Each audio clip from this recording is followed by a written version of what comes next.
घरासमोर सुरू असलेल्या बचत गटाच्या बैठकीदरम्यान मोठ्याने आरडाओरड होत असल्याने गोंधळ करू नका असे सांगितल्याच्या कारणावरून झालेल्या वादातून एका दाम्पत्याला शिवीगाळ करत लाथाबुक्क्यांनी तसेच लोखंडी गजाने मारहाण केल्याची घटना राहुरी तालुक्यातील बारागाव नांदूर येथे घडली आहे।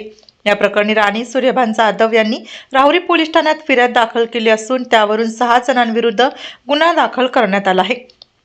9 ऑगस्ट 2026 रोजी सायंकाळी 5:30च्या सुमारास राणी जाधव यांच्या घरासमोर शेजारी राहणाऱ्या अर्पिता सचिन डहाणे यांची बचत गटाची बैठक सुरू होती। या बैठकीदरम्यान मोठ्याने आरडाओरड होत असल्याने राणी जाधव यांनी घरासमोर गोंधळ करू नका असे सांगितले। याचाच राग मनात धरून अर्पिता डहाणे यांनी वाद घालत शिवीगाळ केली व त्यानंतर सचिन ज्ञानेश्वर डहाणे, कुणाल सचिन डहाणे, स्वरा सचिन डहाणे, अर्पिता सचिन डहाणे, अलकाबाई रोहिदास पवार आणि बेबी कचरू पवार यांनी राणी जाधव व त्यांचे पती सूर्यभान जाधव यांना शिवीगाळ करून लाथाबुक्क्यांनी मारहाण केली व याच दरम्यान सचिन ज्ञानेश्वर डहाणे याने जवळ पडलेला लोखंडी गज हातात घेऊन राणी जाधव यांच्या उजव्या हातावर मारहाण केली।